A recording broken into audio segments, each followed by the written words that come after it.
Gaëlle, Julie, bonjour. Bonjour. Vous venez donc de Jordanie où vous avez une association. Pouvez-vous nous en parler, son nom et sa date de fondation et son mode de fonctionnement, son pourquoi et son comment? Donc Dar El Yasmine est une association française. C'est une association qu'on a fondée toutes les deux en Jordanie en juillet 2013. On vient en aide à une communauté jordanienne à l'origine qui est aujourd'hui très fortement impactée par les flux de réfugiés syriens dans le royaume de Jordanie. Donc on a commencé notre action donc cette année-là, en juillet 2013, auprès de quelques familles de réfugiés syriens qui venaient de s'y installer. À l'époque, elles étaient une petite centaine de personnes. Et puis les mois ont passé, les flux ont augmenté. On est arrivé à 6 000 réfugiés syriens demeurant dans ce village, avec 10 000 locaux jordaniens à l'origine. Et donc nous, à mesure que cette communauté grandissait et qu'on avait envie de s'impliquer davantage, on a construit des programmes, des projets et on est devenu une organisation pendant ce moment-là. Et donc les 4 programmes qu'on a montés, c'est un programme de santé, donc principalement de coordination, mais aussi essayer de résoudre les cas un peu particuliers, donc comme les cas de leishmaniose et autres qui sont très difficilement traitables parce que les médicaments ne sont pas mis à disposition. C'est aussi un programme d'éducation, donc d'essayer d'augmenter la capacité des écoles, de renforcer la formation des enseignants, d'être à l'écoute aussi de quels sont les problèmes qu'ils rencontrent.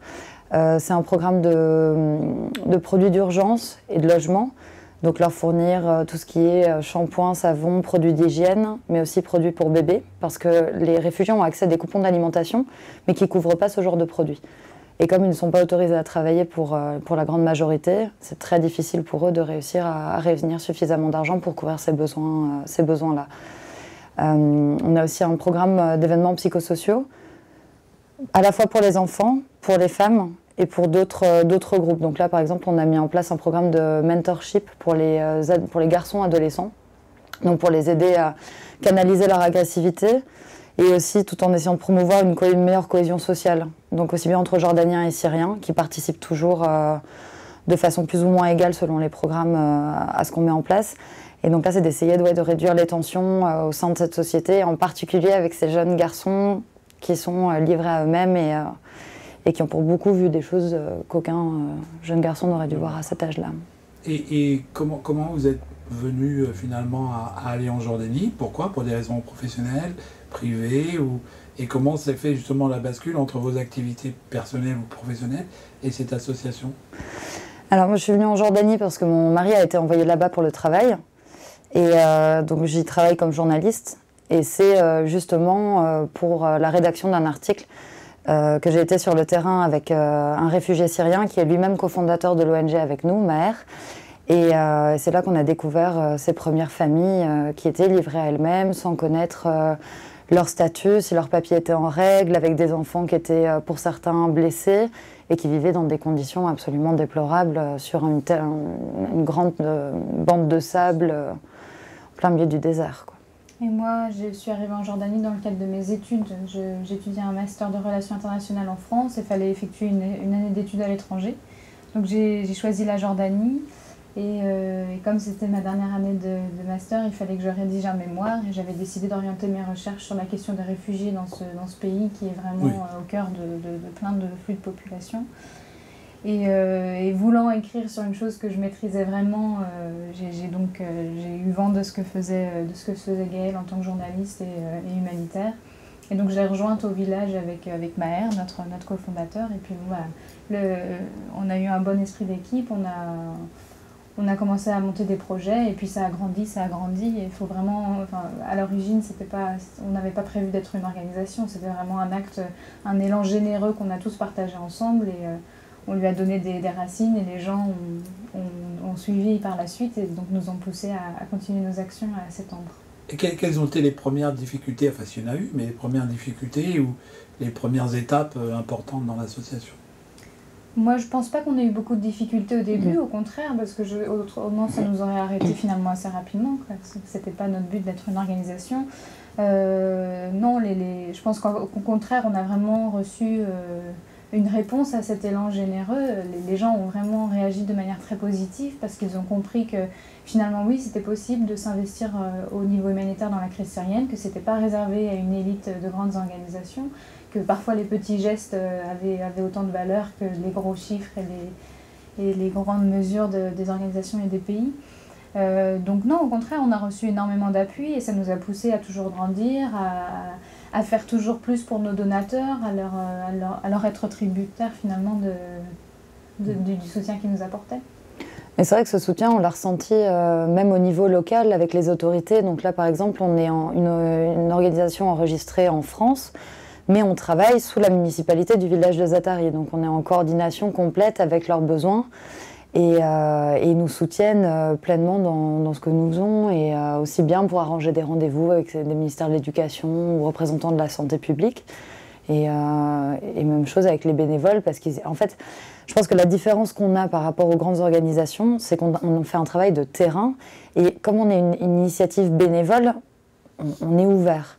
Donc, tout bénévole qui veut s'investir et qui veut venir voir le résultat concret de ses dons, par exemple, peut nous suivre sur le terrain. Il peut venir, par exemple, quelqu'un qui nous aurait donné 5 € pour acheter des vestes, il va venir avec nous sur le terrain, il va venir avec nous acheter les vestes, venir avec nous dans le camion les amener et venir avec nous les distribuer. Donc je pense que c'est une transparence dont très peu d'autres organisations peuvent se targuer. Une transparence et comme tu dis, une grande flexibilité et vraiment, moi je pense que c'est notre réactivité surtout qui a fait qu'on est devenu populaire au sein de notre réseau assez rapidement. On est capable du jour au lendemain effectivement de s'orienter sur autre chose en fonction des besoins des réfugiés, de la communauté locale, des gens qui nous approchent en fonction de leurs projets. Ça c'est quelque chose qui plaît beaucoup. Et les réfugiés, ils viennent spécifiquement dans ce lieu parce qu'ils savent que vous êtes là ou c'est un hasard finalement des flux, des combats ou des flux Là c'est plus une question géographique, c'est que à l'origine, maintenant, il y a 2 camps en Jordanie. Il y a le camp de Zaatari et le camp d'Azraq, mais à l'origine, il n'y avait que le camp de Zaatari. Et donc, le village qui a donné son nom au camp est situé entre la ville principale de Mafraq et ce camp de réfugiés. Donc, les réfugiés, en sortant du camp, parce qu'ils voulaient s'installer dans les zones urbaines pour diverses raisons, ne pouvaient en général pas se permettre de louer un appartement dans la ville principale, donc ils s'arrêtaient dans ce village. Il y a aussi des relations tribales, il y a pas mal de familles de réfugiés syriens qui ont des liens de parenté, en fait, finalement, avec la communauté locale jordanienne. Et donc ils ont eu tendance à s'installer dans ce village pour des raisons géographiques. Après, je ne pense pas qu'on puisse dire qu'ils s'installent là parce que nous y travaillons, parce qu'on reste quand même une organisation non seulement discrète et puis pas très connue encore. Mais ce qu'on sait, c'est que clairement, ils s'y sentent, je ne dirais pas qu'ils y restent, mais ils s'y sentent mieux grâce à nous. Ça, c'est un retour qu'on a en permanence et qui nous met du baume au cœur, surtout dans les situations un petit peu difficiles, parce que ça reste... Comme on en discutait tout à l'heure, c'est vrai que moralement, c'est pas toujours facile et on voit des cas très durs, mais c'est justement quand on a cette appréciation de la part des réfugiés, quand on a cette reconnaissance, qu'on sent que ça vaut la peine de continuer, ça vaut la peine de continuer à s'investir et c'est vraiment une belle récompense pour nous.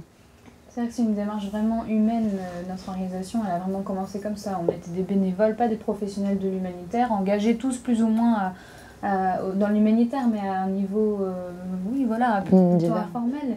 On s'est vraiment professionnalisé au fur et à mesure de notre aventure et je crois que les gens aujourd'hui reconnaissent qu'on est on est les personnes à qui parler aujourd'hui pour qu'ils adressent leurs problèmes, voilà. Et nous, on le sent bien ça aujourd'hui. Donc depuis qu'on a fondé notre organisation, d'autres organisations sont arrivées sur le terrain, des plus grandes, l'UNICEF, Acted, etc. Mais c'est vrai que le contact et cette humanité qu'on a réussi à construire tous ensemble fait que les gens viennent plus facilement nous parler de leurs problèmes plutôt qu'à des travailleurs de grandes organisations qui sont là une fois toutes les 3 semaines et qui font ça partout dans le pays, donc n'ont pas atteint un degré de relation aussi personnelle que nous avec ces familles.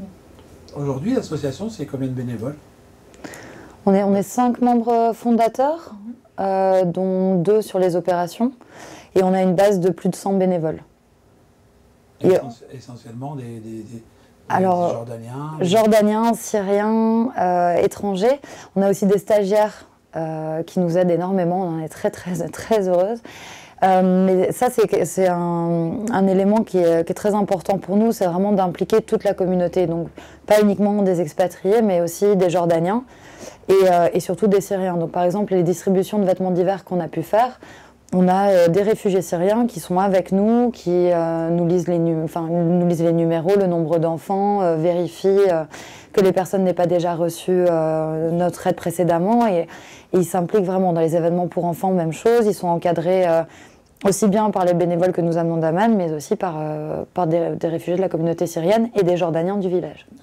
Et quotidiennement, ça se passe comment une journée dans votre association? Se lever Tôt. Le matin. Tôt, on part d'Amman en général vers 8h. On part d'Amman vers 8h, il y a environ 1 heure de route, 1 et quart. Et on arrive dans le village et ce qu'on essaie de faire, c'est on a 5 districts principaux sur lesquels on travaille, et avec un représentant, donc syrien pour chaque district. Donc on arrive dans le village, on passe à la mairie parce que le coordinateur de projet de la mairie nous suit sur le terrain aussi, il travaille avec nous. Et on va rendre visite à tous ces districts et donc on demande est-ce qu'il y a des nouveaux cas de santé, est-ce que les enfants vont toujours bien à l'école, est-ce qu'il y a eu des problèmes, est-ce qu'il y a des nouvelles femmes enceintes, parce qu'on a des nouveaux bébés, des nouvelles naissances au moins mensuelles. On a eu des triplés là il y a peu, c'était très beau mais c'était très compliqué. Parce que là, encore une fois, naissance difficile, donc on a coordonné avec les services de santé pour nous assurer que la mère puisse être prise en main bien avant la naissance pour s'assurer qu'il n'y ait pas de complications. Et donc voilà, donc on fait un suivi à travers ces 5 districts pour voir quels sont les besoins et pour qu'ensuite nous on puisse mettre en place la réponse nécessaire pour y subvenir. On essaye toujours d'avoir ce modèle-là, c'est le modèle de fonctionnement optimal, on va dire. Après, on n'est jamais à l'abri du cas particulier. Et c'est vrai qu'on n'est pas sur le terrain tous les jours parce qu'il y a un énorme travail à réaliser en amont sur Amman. Tout ce qui est fundraising, communication, tout ça, on ne peut pas le faire à partir du village. Maintenant, le nombre de fois où on a effectivement voulu arriver sur le village, on avait un plan de travail pour la journée qui est finalement bouleversé parce qu'il faut aller voir telle famille qui a une urgence particulière, etc. Et c'est ce qui rend fort notre travail, c'est vraiment ce souci du cas particulier, de traiter cas par cas, mais dans l'idéal, effectivement, on réfère aux leaders de district pour faciliter notre prise en charge des cas. Et aussi quelque part pour les responsabiliser, parce que je pense qu'un des problèmes principaux de cette crise, et en particulier de la façon de laquelle elle est traitée en Jordanie, c'est que malgré la générosité du pays à accueillir autant de réfugiés, les hommes n'ont pas le droit de travailler. Ou en tout cas, il est très difficile pour eux d'avoir un permis de travail.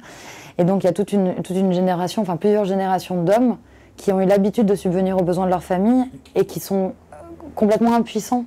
Donc, ils restent assis à voir leur vie défiler et qui ne sont pas en mesure de subvenir aux besoins de leur famille. Et je pense que quelque part, de les responsabiliser, de les impliquer, c'est très important pour leur bien-être moral, évidemment, mais du coup, pour le bien-être moral, non seulement de la famille, mais de toute la communauté. C'est d'avoir des gens plus épanouis, ça va limiter les tensions, ça va limiter les problèmes. Et au sein de la cellule familiale, ça va limiter les risques de violence aussi. Et alors, c'est une question... Est-ce que, de l'endroit où vous êtes du village, la guerre, elle vous paraît lointaine ou très proche?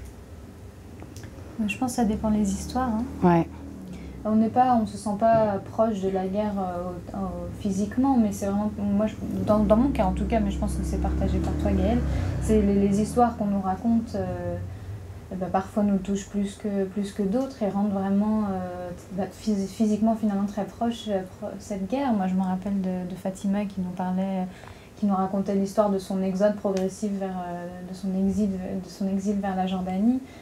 Déplacée une première fois en Syrie, puis une deuxième fois, elle est retournée voir sa maison avant de finalement voir quelque chose qui l'a tellement choquée qu'elle a décidé de sortir du pays. Moi, c'est une histoire qui m'a profondément marquée. Gaëlle en a d'autres, Maher en a d'autres, et c'est comme ça que la guerre nous semble proche, mais on n'a pas de bataille. Physiquement, concrètement, on voit pas les bombes. C'est vrai qu'on a peu de cas de blessés de guerre parce qu'ils sont généralement pris en charge directement dans les camps. Mais c'est plus les séquelles. Il y a des cas de séquelles physiques, mais c'est surtout les séquelles mentales et les séquelles sur la vie des gens. On a Azra aussi, qui est une mère de 8 enfants, dont les deux petits jumeaux qui ont 1 an n'ont jamais vu leur père parce qu'il a été torturé et Découpé en morceaux, je cherchais un mot plus agréable, mais il n'y en a pas. Découpé en morceaux par le régime. Donc c'est ce genre d'histoire qui vraiment nous font prendre conscience qui rendent cette guerre tangible, alors que nous, on a la chance d'être dans un environnement qui reste quand même très protégé. Je veux dire, la Jordanie n'est pas spécialement à risque, on a des bons services de sécurité dans le pays, mais c'est vrai que ce sont les moments qui nous touchent un peu plus. Et alors, des moments joyeux, des moments tout le temps. Mais tout le temps, oui. Alors c'est marrant parce que vous avez dû entendre parler du phénomène des vidéos de Pharrell Williams, la vidéo Happy. Alors dès qu'on a vu ces vidéos, c'est vrai que nous on s'est dit qu'on aimerait faire la même chose dans notre village et ça a été plusieurs jours, voire plusieurs semaines de réflexion quant à savoir si on avait le droit moralement de faire une vidéo qui parle de la joie et du bonheur de vivre avec des réfugiés syriens qui vivent dans des conditions misérables. Et en fait, au bout d'un moment, on s'est juste dit, écoute, nous, on ne veut pas forcer les enfants à être heureux. Maintenant, ce qu'on voit, ce sont des sourires, ce sont des rires. C'est effectivement, je pense, quelque chose... On ne peut pas se prétendre être les personnes qui avons apporté la joie au village, mais on y a certainement contribué. Ouais. Et on a vraiment, nous, on sent vraiment le développement de certains enfants qu'on suit depuis le début. Et on aime bien penser qu'on y est quand même pour quelque chose. Donc quand on a créé cette vidéo, voilà, c'est ce qu'on a eu envie de montrer. C'est que malgré toute cette misère, et ça c'est quelque chose dont tu parles régulièrement, les enfants ont vraiment développé cette résilience dont on parle tout le temps, cette façon de rebondir sur le terrible. Et on a voulu montrer à travers cette vidéo. Et c'est vrai qu'à chaque fois qu'on va sur le terrain, on arrive avec la voiture et c'est les enfants qui courent vers la voiture, qui courent vers nous. On a à peine le temps d'ouvrir la porte, qui veulent nous prendre dans les bras. Et c'est ces moments-là aussi qui aident à surpasser les moments les plus difficiles et qui redonnent espoir, parce qu'on en parlait encore une fois tout à l'heure. C'est vrai que moralement, physiquement, comme on est bénévole, ça reste épuisant. On va pas se voiler la face, ça reste épuisant. Mais le moment où on arrive sur le terrain et qu'il y a ces petits bouts qui vous sautent dans les bras et qui vous embrassent, ça vaut tout l'or du monde et ça redonne l'énergie de repartir et de recommencer et ça fait prendre conscience de la raison pour laquelle on fait ça, pour laquelle on lutte, pour laquelle on fait de la levée de fonds, pour laquelle on organise des projets, des programmes. Alors justement, pour enchaîner sur la problématique des projets, d'abord, vous avez senti l'impact de votre association par rapport, par exemple, en France, quel a été les soutiens, les aides par les ministères, par exemple, les Affaires étrangères ou par l'Europe? Est-ce qu'il y a eu vous avez senti un lien, quelque chose on vous a aidé ou... Alors ça, c'est un peu... c'est à deux volets, on va dire. On a la chance d'avoir pour partenaire le Secours populaire français de Paris, ainsi que les éditions Milan, qui ont soutenu aussi bien des projets éducatifs, mais aussi de distribution de vêtements d'hiver, et qui sont nos partenaires sur le long terme. On a eu quelques dons privés aussi, grâce à la médiatisation de certaines de nos actions. En revanche, en ce qui concerne le ministère des Affaires étrangères ou l'Union européenne, enfin ces grosses institutions, on n'a pas encore eu de retour. Donc, même au niveau alors, on est enregistré en France, dans une municipalité en Maine-et-Loire, et même là, au niveau local français, on pourrait penser que c'est un peu plus réactif, et en fait pas... Oui, parce que c'est à la rigueur, la municipalité qui peut se targuer d'avoir une association comme vous pourrait en faire publicité, pourrait en faire des jumelages, par exemple. Et pour l'instant, rien de tel. Après, bon, on se dit que c'est aussi parce qu'on a une organisation jeune. Alors, c'est vrai que quand on regarde nos réalisations, ça peut porter à confusion, parce qu'effectivement, on est une ONG très dynamique, très souple, comme on vous l'expliquait plus tôt. Donc, on a au fond qu'1 an et demi, donc il faut prendre le pari de nous faire confiance, comme l'a fait le Secours populaire cette année, et ça, on en est on les remercie vivement, parce que vraiment, les avoir comme partenaires, c'est un gage pour d'autres donateurs et d'autres partenaires potentiels d'à leur tour nous faire confiance et créer des projets ensemble. Et surtout, ils nous ont permis de réaliser une réhabilitation d'école qui a non seulement... Parce qu'en fait, nos projets se concentrent sur à la fois les Jordaniens et les Syriens. Parce que ce qu'on cherche à réaliser, c'est à promouvoir une cohésion sociale et à nous assurer de ne pas renforcer les tensions. Donc ne pas aider que les Syriens ou uniquement les Jordaniens pour ne pas créer de jalousie. Exactement. Et donc, grâce au Secours populaire français, on a pu réhabiliter une école jordanienne, donc on a entièrement repeinte, et on a pu rajouter des classes pour intégrer des enfants syriens dans cette école et donc promouvoir une meilleure cohésion. Donc ça, c'est un des projets sur lesquels ils nous ont soutenus, et c'était très important pour nous, parce que l'éducation, c'est vraiment le domaine qui est le plus difficile en ce moment, le plus à risque en Jordanie. Et en termes de projets, les grands projets, enfin les grands ou les petits projets de l'association pour les 2 ans qui vont venir ou les 10 ans qui vont venir? Oh, des milliers.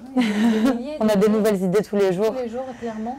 Maintenant, c'est difficile de se projeter. On est aussi tributaire des lois, des législations en Jordanie en vigueur actuellement. Et puis, qui se développent au fur et à mesure du temps. Je veux dire, nous, les lois qu'on avait en vigueur lorsqu'on a commencé et celles qui existent aujourd'hui sont complètement différentes. Donc, on a vraiment dû s'adapter. Et c'est une de nos forces, encore une fois. Une petite structure nous permet de nous adapter très rapidement.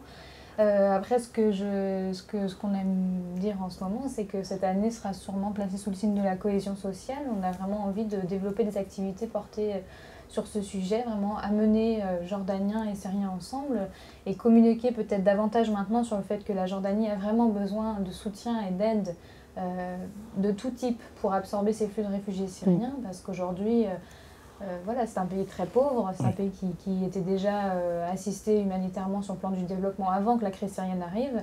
Maintenant, vous rajoutez à cela plus de 600 000 Syriens, pratiquement 1 million selon le roi de Jordanie. Bon, voilà, il faut aider ce pays à lutter pour voilà, permettre... en aidant la Jordanie, c'est aussi aider les Syriens à avoir un futur dans ce pays-là. Donc nous, on va travailler là-dessus à travers divers projets encore liés à l'éducation, même l'autonomisation. On essaye on a mis en place des cours d'anglais. Donc là, qu'on va renforcer, on va rouvrir un 2e niveau d'anglais avec une formation à l'écriture de CV et de lettres de motivation, afin que les Jordaniens, qui eux sont autorisés à travailler, mais puissent justement essayer de postuler au sein de ces grandes organisations qui, elles, embauchent beaucoup dans le pays. Et c'est vrai qu'ils ont été c'est un peu les laissés pour compte dans le village, alors que le taux de chômage est très fort. Et principalement dans ce village, alors qu'ils sont vraiment à côté du camp. Donc il y a une main-d'œuvre qui connaît le terrain, qui connaît la langue, qui connaît la situation, mais qui n'a simplement pas les capacités nécessaires à se mettre en avant et peut-être à trouver un emploi. Donc on va essayer de les aider dans ce domaine aussi. Et ce que tu dis est important parce que ça reflète bien notre mentalité qui est de créer des projets à partir d'une demande. C'est-à-dire que nous, c'est vrai que parfois, quand on explique qu'on donne des cours d'anglais à un certain nombre de femmes, les gens nous regardent et nous disent « vous êtes un petit peu impérialiste », alors qu'en fait, pas du tout. C'est vraiment une demande qui vient de ces femmes. Pour pouvoir travailler, effectivement, pour pouvoir travailler, mais aussi pour pouvoir communiquer avec nous. C'est-à-dire que nous, maintenant, on a développé notre arabe de manière suffisante, mais c'est pas toujours nous sur le village. Donc, il y a d'autres organisations, et aussi souvent avec des expatriés, donc il faut qu'ils soient en mesure de communiquer avec tout le monde. Et au-delà des cours d'anglais, de toute façon, on a aussi, parce que la demande est là, prévu des cours d'alphabétisation, parce que beaucoup des femmes qui sont dans le village, notamment les Syriennes, sont des femmes seules, dont les maris sont restés soit se battre, soit sont morts en Syrie. Et donc c'est des femmes seules qui sont analphabètes. Pour la plupart, elles ont des enfants qui, eux, savent lire, mais ce besoin de les autonomiser, de leur rendre un peu leur dignité, leur fierté. Et ça vient, encore une fois, c'est une demande de leur part. Et dans ces cas-là, tous les cours d'alphabétisation sont faits par des profs que vous trouvez sur place? C'est syriens et jordaniens.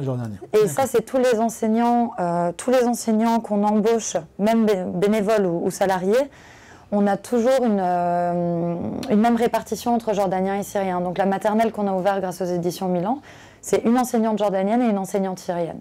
D'accord. Aujourd'hui, pour pouvoir vous aider, comment on fait? Des dons. Des dons. Alors on a reçu énormément de demandes et on remercie les demandeurs d'ailleurs de nous envoyer des choses depuis la France ou depuis l'étranger vers la Jordanie. Malheureusement, encore une fois, les législations en vigueur ne nous permettent pas d'accepter ce type de donation. Tout simplement parce qu'il y a des taxes, les frais d'envoi sont très élevés et finissent par en fait surpasser vraiment le don en lui-même. Donc on est obligé aujourd'hui de passer par des dons financiers pour soutenir nos projets, nous permettre d'en réaliser davantage et favoriser le local également. Oui, parce que c'est en fait, par exemple, les personnes qui nous ont demandé à nous envoyer des vestes ou des produits d'hygiène, des produits pour bébés ou autres, c'est vrai que nous, ce qu'on essaie aussi de faire, c'est un peu de renforcer les commerces existants en Jordanie. Donc, d'autant que les prix sont très bas, on a vraiment des prix très compétitifs, parce qu'on a établi des relations depuis 1 an et demi avec eux. Donc, on préfère favoriser le commerce local. Et donc, avec les dons, on est en mesure d'acheter auprès des commerçants jordaniens pour ensuite les redistribuer. Donc, c'est pour cela que c'est plus intéressant de faire des dons financiers. Et les dons, on peut le faire sur votre site ? Oui, alors soit sur notre site www.daraliasmine.org, il y a un lien PayPal, et sur le site, vous trouverez aussi le lien vers notre compte bancaire français. D'accord. Et il ne faut pas hésiter à nous suivre sur Facebook aussi. Justement, quand on parlait de transparence, c'est quand les dons sont faits, vous pouvez voir directement sur Facebook les enfants avec leur veste, les cours d'anglais, les cours de capoeira ou autres, enfin tous les projets qu'on essaie de financer sont directement visibles sur la page Facebook. Et vous pouvez aussi nous suivre sur Twitter. Et maintenant sur Twitter, oui. Trop bien. En tout cas, merci. Merci à vous. Merci. Merci. Et bon courage, bonne continuation. Merci.